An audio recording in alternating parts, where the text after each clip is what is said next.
Turning now to our top story, we continue to follow breaking news from overnight. The United States conducting multiple airstrikes against Iran. President Trump addressing the country Saturday, saying the strikes on Iran nuclear sites were successful.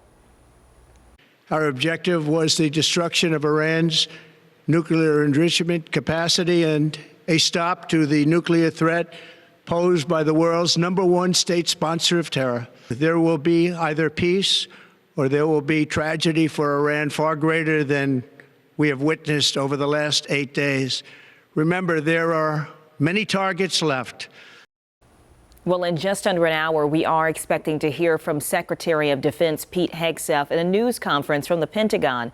We will take that conference live right here on WCNC Charlotte and WCNC Plus. But first, let's turn over to NBC's Alice Barr with the latest on these strikes and how Capitol Hill is reacting this morning.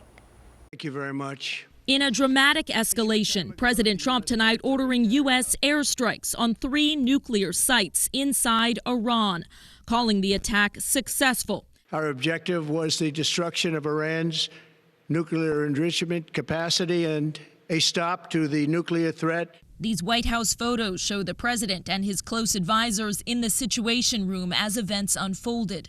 The targets include the Fordo nuclear enrichment facility buried deep under a mountain that only U.S. bunker-busting bombs could reach. President Trump had set a 2-week deadline late last week to allow time for a diplomatic solution before changing course. Early Saturday, Iran sent a barrage of missiles into Israel. Israeli forces have been hammering Iranian nuclear and military sites, aiming to destroy the nation's ability to build a nuclear weapon.